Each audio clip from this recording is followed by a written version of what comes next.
जोहार, नमस्कार, आदाब, सत श्री अकाल। मैं दिनेश श्रीवास्तव, आप देख रहे हैं एडी लाइव। नेशनल बजट आज पेश किया गया 2023 और 24 का, लेकिन एक वह लोग है जो बजट बहुत ही अच्छा और सभी तरह से संपूर्ण बजट बता रहे हैं, जनता के लिए बजट बना रहे हैं, लेकिन क्या वह बजट सही है, क्या बजट में और भी कमी है?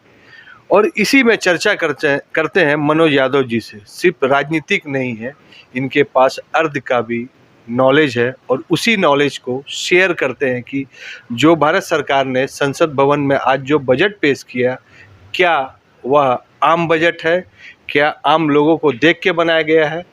और भी चर्चा करते हैं। पहले मनोज यादव जी से इस विषय में बात करते हैं। धन्यवाद। आज के जो ये बजट पेश हुआ है, जो बहुत डिटेल में अध्ययन नहीं, लेकिन जो मोटा मोटी मैंने इसका अध्ययन किया है अभी तक, वो मैंने ये पाया कि ये बजट कॉरपोरेट का बजट है। कॉरपोरेट का बजट जो कॉरपोरेट आज भारत को चला रहे हैं। साथ ही साथ मेरा ये मानना है कि ये बजट बिक्री करने वाला, बेचने वाला, जो संपत्तियां हैं देश की, उसको बेचने वाला बजट है। और साथ ही साथ इस बजट में युवाओं के लिए, किसानों के लिए, मज़दूरों के लिए, युवा जो हमारे विद्यार्थी हैं, पढ़ने वाले जो स्टूडेंट्स हैं, उनके लिए विशेष कुछ भी नहीं है इस बजट में।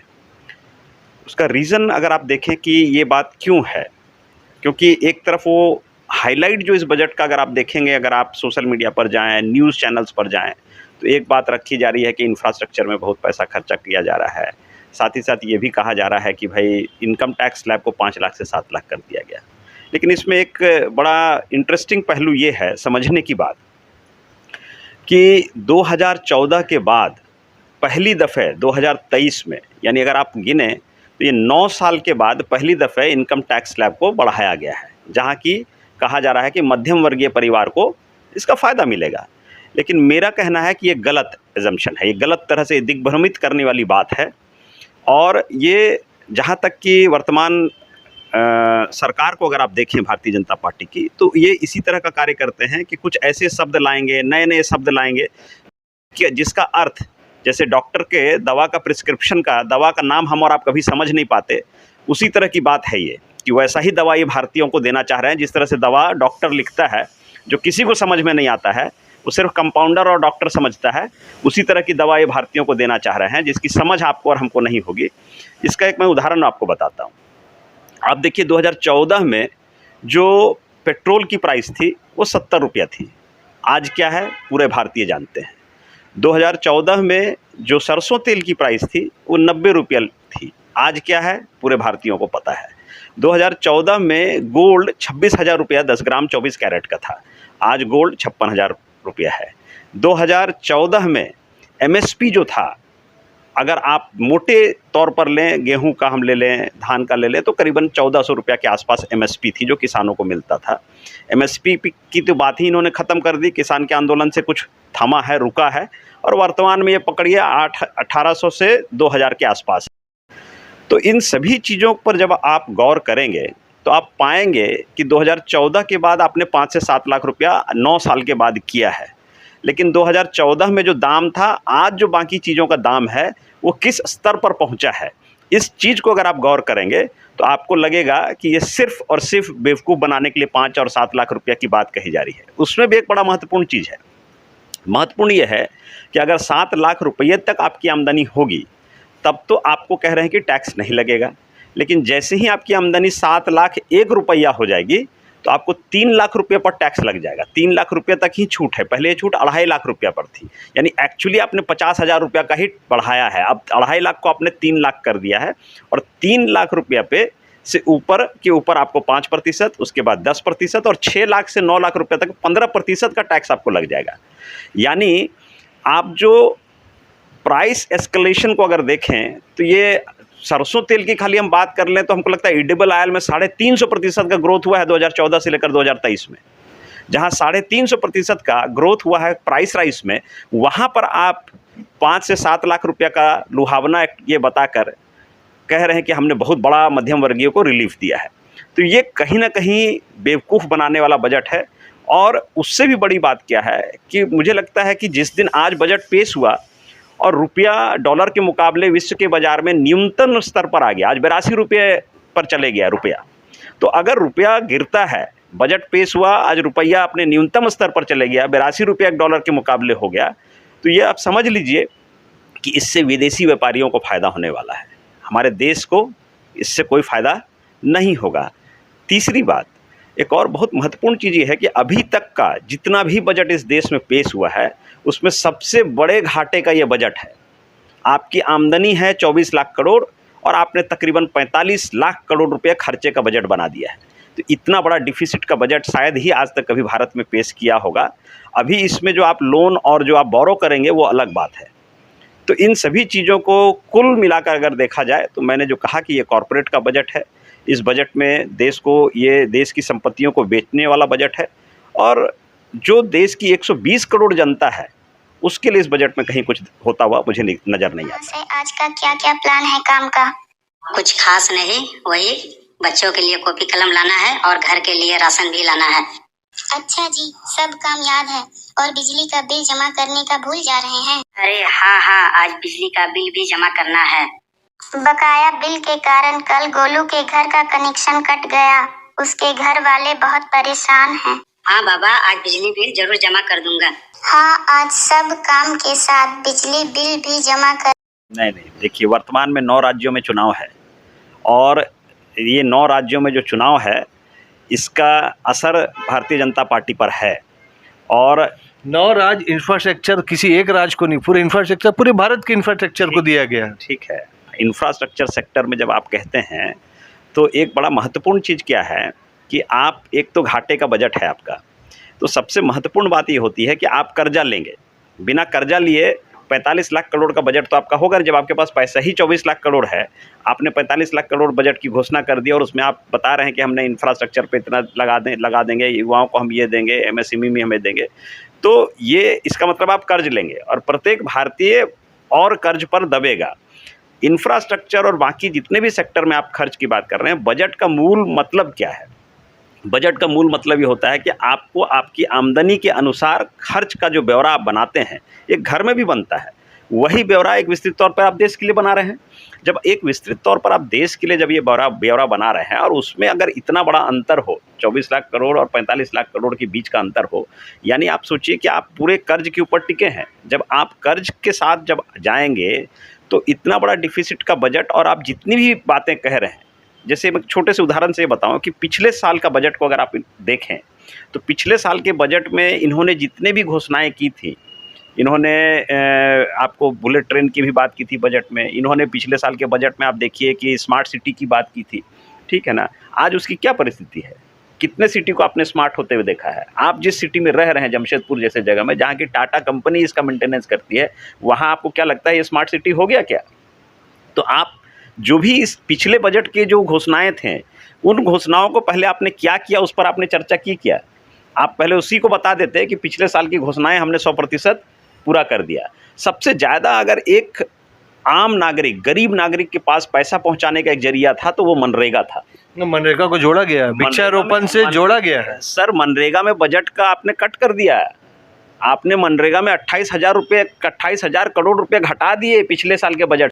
कोविड में भारत अगर बचा है, भारत के मजदूर अगर बचे हैं, तो ये मनरेगा की देन है कि मनरेगा के माध्यम से ही भारत के मजदूरों को पैसा मिला, जो जहाँ से लौट कर आए, घर पर गए, जहाँ भी गए, और मनरेगा के माध्यम से ही जीवित रह पाए हैं।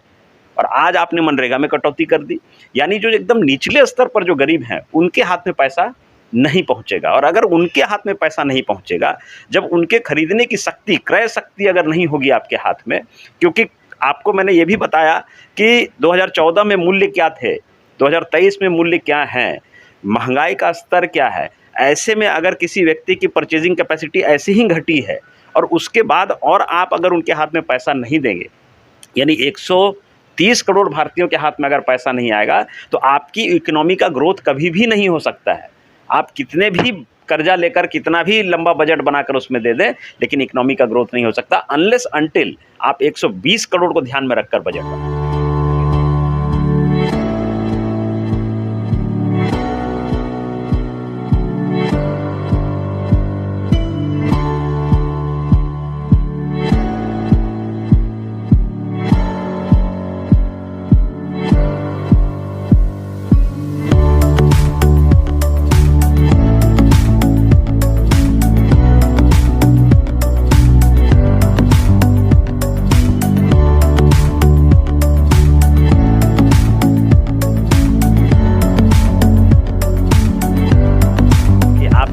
ऑयल प्राइस की बात कर रहे हैं, इंटरनेशनल ट्रेड की बात कर रहे हैं, तो मनमोहन सिंह की जब सरकार थी तो आपको याद होगा कि जो क्रूड ऑयल है वो पर बैरल हाईएस्ट पे था, $148 पर बैरल पे पहुंचा था।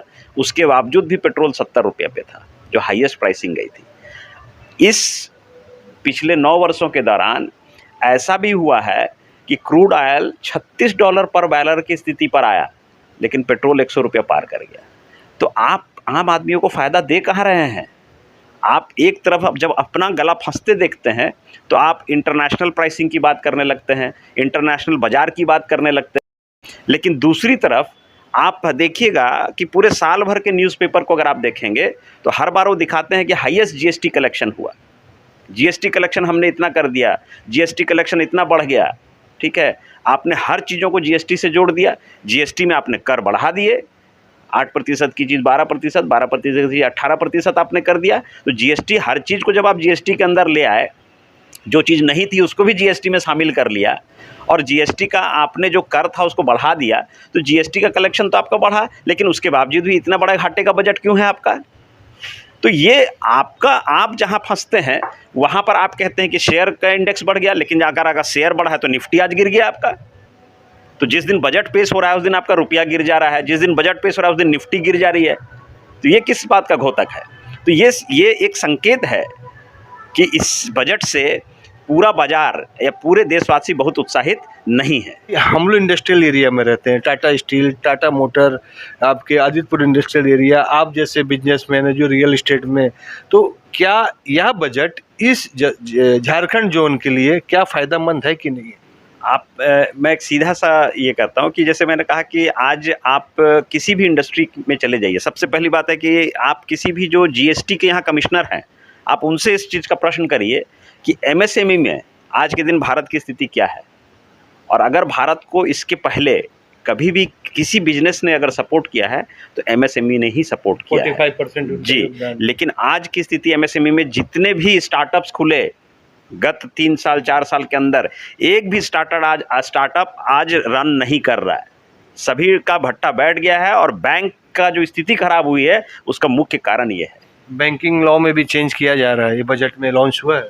बैंकिंग देखिए, जब आपके सभी पैसे लेकर विदेश भाग जाएंगे, अडानी की चर्चा भी आप देख ले, बीबीसी ने क्या किया, बीबीसी में जो रिपोर्ट आया है, तो आज इस देश की स्थिति ये हो गई कि लोकतंत्र में बीबीसी जैसे चैनल को अब उसके समीक्षा को आप रोक लगाने पर लगे हुए।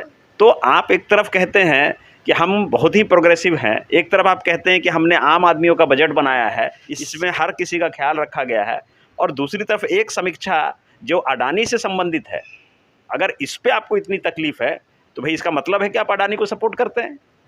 क्यों? आप, अडानी एक बिजनेसमैन है, और भी बहुत बिजनेसमैन है भारत में, और बीबीसी ने एक समीक्षा अगर की है, और वो भी न्यूट्रल एजेंसी की समीक्षा को बीबीसी ने आगे किया है, उस पर आपको तकलीफ क्यों है?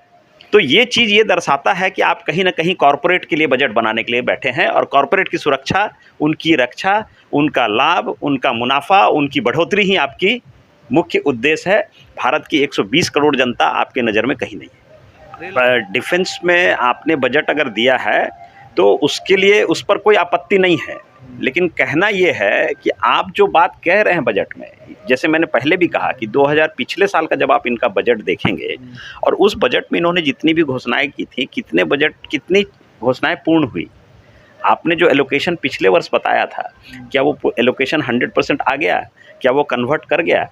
तो आप देखेंगे कि बहुत सी योजनाएं आज उसकी चर्चा ही इन्होंने बंद कर दी है। ठीक है, जिन चीज़ों की चर्चाएं, इन्होंने तो सी प्लेन भी उड़ाया था, हमारे प्रधानमंत्री ने उसका इनॉग्रेशन किया था, गुजरात में इनॉग्रेशन किया था, सी प्लेन उड़ाएंगे। कहाँ है सी प्लेन? कहाँ है बुलेट ट्रेन?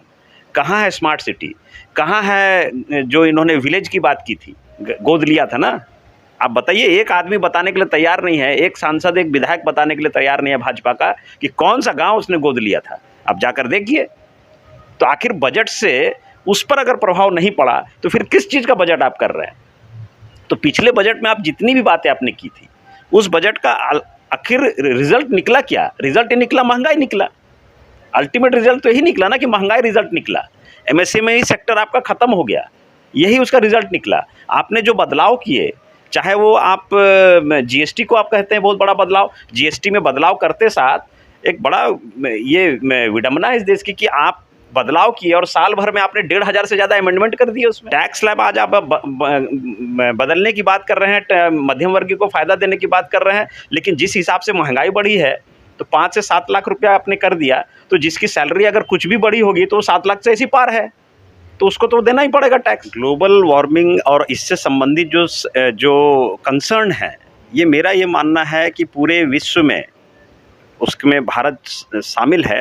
अभी तक भी जो हमारे प्राकृतिक वो दोहन अभी भी चरम पर नहीं गया भारत में, और जिस तरह से आपको प्राइवेट सेक्टर्स को जिस तरह से समर्थन दिया जा रहा है, आप इंफ्रास्ट्रक्चर में फंडिंग की बात कहते हैं कि हम ज़्यादा पैसा उसमें डाल रहे हैं, और साथ ही साथ आप कहते हैं कि पैसा हम प्राइवेट सेक्टर से लाएंगे, तो जो प्राकृतिक संसाधन का दोहन आने वाले समय में होगा, वो ये जितने भी ग्रीन एनर्जी की आप बात कर रहे हैं भारत के अंदर में और हमारे झारखंड राज्य में भी आज हम कहते हैं कि 30% फॉरेस्ट होना चाहिए। आपकी जितनी भी लैंड है, भारत के लैंड का 30% फॉरेस्ट होना चाहिए।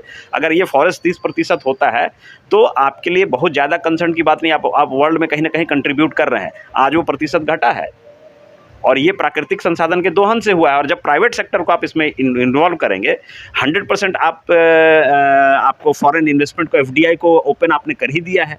एक तरफ आप पहले विरोध करते थे, ग्रेजुअली आपने उसको ओपन कर दिया है। तो जब इन सेक्टरों में प्राकृतिक संसाधन के दोहन में वो आएंगे, तो जिस चीज़ की आप प्रशंसा आज कर रहे हैं, 5 साल के बाद आप देखिएगा कि उस पर आप क्या बातचीत करेंगे। बजट में सब कुछ खराब है ऐसा मैं नहीं कह सकता, या कोई नहीं कह सकता, और अभी इस बजट को पूर्ण रूप से अध्ययन करने में समय लगता है। तो मोटा मोटी जो मैंने देखा, आपने जो प्रश्न किया उसका एक उत्तर मैं ये कहना चाहूँगा कि इस देश में पहली दफ़े एक आदिवासी महिला देश की राष्ट्रपति बनी, और पहली दफ़े किसी आदिवासी महिला ने एक मंच से ये बात कहा कि भारत में जेलों में अगर आप चले जाएं तो 80% ओबीसी SC ST के व्यक्ति जेल में है, और 80% जो जेल में कैदी हैं उसमें 60% ऐसे होंगे जो जेल में बिना वजह के हैं, जिनको किसी तरह का कोई लीगल सपोर्ट नहीं है। और उन्होंने ये आह्वान किया कि इसके तरफ ध्यान देना चाहिए। और मुझे लगता है कि आज़ादी के बाद ये दुखद बात है कि आज भी हम लोग उस पर बहुत ही ठोस कदम नहीं उठा पाए हैं। आप एक पत्रकार होने के नाते आपकी ज़्यादा समझ होगी, आप मेरे से ज़्यादा जाते होंगे, कभी जेल के संबंध में आप जाकर जानिए और समझिए, तो आपको बहुत तकलीफ़ होगा कि वहाँ ऐसे व्यक्ति जेल में पड़े हैं जिनको ये पता नहीं है कि उनका गुनाह क्या है, और वो 20 वर्षों से जेल में है, उनका बेल बाउंड भरने के लिए आदमी नहीं है। तो अगर इस पर सरकार सकारात्मक पहल करे तो ये बहुत ही सकारात्मक सोच है और इसका हम स्वागत करेंगे। मैं इसमें एक ही चीज़ कहना चाहूँगा हर सरकार से कि आपने जो भी बजट पेश किया है, हर 3 महीने पर इस पर एक समीक्षा बैठक करवा लीजिए, और आपने पिछले बार जो बजट पेश किया था उस पर भी पहले समीक्षा हो जानी चाहिए थी, तब आपको पूरी चीज़ एकदम स्पष्ट ब्लैक एंड वाइट में नज़र आएगी। बहुत अच्छा सजेशन कि बजट सिर्फ विपक्ष और पक्ष के लिए नहीं है। बजट आम व्यक्ति का वह पैसा जो टैक्स के रूप में देते हैं, चाहे वो जीएसटी के रूप में हो चाहे इनकम टैक्स को, यही पैसा हमारे ही पैसा के सरकार उसको एक एलोकेट करती है जो जनता के विकास में होता। और हमें बहुत अच्छी बात बोला इन्होंने कि साल का बजट, साल का नहीं 30 दिन का उसमें समीक्षा होना चाहिए, और सरकार में यह कानून भी होना चाहिए कि 1 साल के बाद वह क्यों पैसा वापस जाए। आपको जब इतना पैसा मिल रहा है तो 100 रुपया आपको खर्चा करना है, खर्चा करने के बाद उसका पारदर्शिता भी बहुत ही ज़रूरत है, तभी जाको जनता को विश्वास जनेगा कि हमारी पैसा हम लोग के माध्यम से फिर हम लोग के पास वापस आ रहा है। एडी लाइव का वीडियो को देखने के लिए धन्यवाद। साथ ही आप सभी को मिल रहे अपार प्यार, सहयोग, उनसे भी ज्यादा धन्यवाद और आभार। एडी लाइव को सब्सक्राइब करें, वीडियो को लाइक करें, शेयर करें, अपने सुझाव कमेंट बॉक्स में जरूर दें। देखते रहे एडी लाइव।